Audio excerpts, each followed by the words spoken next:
The temperament, just like the athletic capability, varies on the dog, and I believe what breed they're most influenced by. So English Bulldog, they're gonna come out with a burst of energy, and then, you know, in about 5 minutes, they're like chilling and tired and done. And an American Bulldog, the dogs that you can see that jump a lot and they're running their cage back and forth, that's a high energy dog. So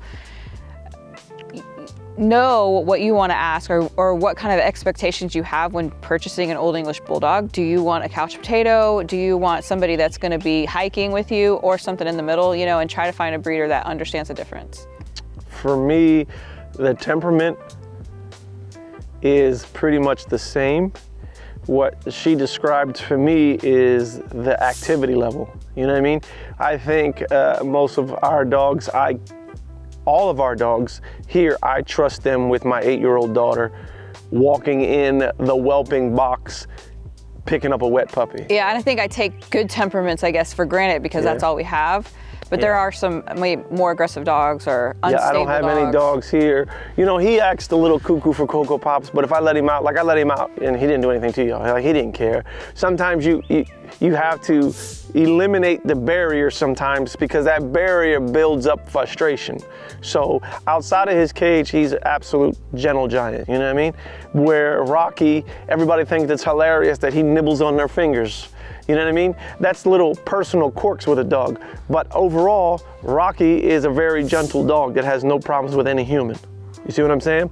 So he's stable. The dogs are stable and outgoing. I don't like dogs that are skittish. They're confident. That makes a huge difference. I like confidence in the dogs, you know, and majority of our dogs are very confident. We do have 1 or 2 dogs that lack a little bit of confidence, and that, you know, I've noticed when I use Bull Mastiff blood, the stuff that has Bull Mastiff in it, you get dogs that are a little bit more wary. Yeah, they're a little bit wary, more as they were meant to be, you know, wary of strangers, guardians. But outside of that, you know, their hyperness, you know, that does come from a breed, but I don't contribute that to their temperament, as in they're bad dogs. They just require more exercise to make it, you know, kind of a normal acting dog again. You know what I mean? It's like comparing everybody, you know, there was a big craze for the Labradoodles. A lot of people don't know that, you know, poodle's a working dog. A lot of people don't know that. A lab. And labs are working dogs. And a lot of people wanted a red Labradoodle and the red golden doodle. And the dark red golden retrievers are working dogs. So you mix the golden retriever, the working golden, not the show golden that's blonde, but like the working golden, with a lab, and you just made some maniacs. And they need a $100 haircut like every couple of days. Well, I'm not gonna call them maniacs, but they require, because they're super social. They're in your face, they're jumping up and down. That is not a temperament issue. That's an exercise, I have pent up energy issue. It's like literally, you know, everybody has children that I know here, other than the cameraman, but you know, all of us got kids, and you know what it's like. There's times where it's like, bro, I'm literally trying to get this done. How come you just chill out for 5 minutes, please, so I can finish this or get off this phone call? But that's the same thing with like dogs. Sometimes they see you, they're happy, boing, boing, boing, boing, but they're not a bad dog. You just have to burn off that energy, and then you see the dog you actually love, you know what I mean? And that's all that is. Same thing with a Labradoodle, hyper as shit. Yeah, take them for 10-mile walks, and then they're like, okay. Well, the breeder and the buyer, whoever, you know, is watching this, you have to make sure that you align what you're capable of, what your dogs are capable of, with the right person, because those are the dogs that are often going to be just discarded. You know, it's just a lot of work. It's a lot of work for a family dog if you have a high energy. I mean, a family if you have a high energy dog. Oh, this is a true story. We just had a family here. He said, I want a dog that's just going to literally lay on the front porch and not move. And he was here to get a Nico puppy. I said, that's not the dog for you. He requires more exercise. That is not for you. You want, and you know, like an Eeyore puppy who's just like, all right, I'm done for the day. It takes one lap around the yard and then literally lays on the porch. You know, he has very low exercise requirements, but that has not, temperament-wise, they're the same dog. They're very outgoing. Hi, how are you? Come and pet me for 5 minutes. But one wants to continue the hi, where the other one's like, all right, now I'm gonna go lay back down. Yeah.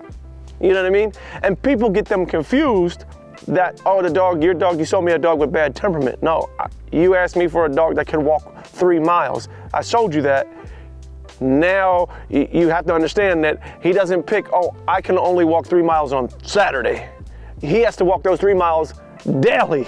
You see what I'm saying? And that's what people don't understand, like Labradoodles. They're hyper, they require that 1 mile walk a day to calm them down. You can't be mad because you can't do it Monday through Friday. You can only do it on Saturday and Sunday. See what I'm saying? So if you want a dog that's pretty lazy, you got to buy a dog that's lazy. And I tell people all the time, pick a dog that suits your lifestyle, not what you think you want. Pick a dog that fits your lifestyle. If you're a person that goes to the docks and you go boat riding all the time, obviously you don't want an English Bulldog. What, you want an anchor? Because he's going to sink to the bottom of the ocean. You see what I'm saying? You want a water dog. You want to, I don't know a bunch of water dogs because I don't do water sports, but she can probably tell you all of them. But you see what I'm saying? Like Johnny Dang, you could probably go, swim around. But all jokes aside, that's what you have to ask your customers. As breeders, we have to do our part in saying, hey, what are you really looking for? Yeah, and make sure your breeder, because there could be they have one litter and they need to sell those dogs. So they're going to say anything they can say to get that dog to your house, good home, what have you. But, like here we have a variety of animals. I don't think we have that many or as much hyper dogs as we used to. Thank God. Yeah. I love the bull mastiffy stuff. Just chill. Real chill. And bully, as I get and everybody older, wants I do too. it. Yeah, everybody loves it, Yeah, as your pet homes do prefer, for the majority, they want a really relaxed dog. So if I'm talking to other breeders, the best way I can explain it to them is this. A Belgian Malinois, they don't make great pets.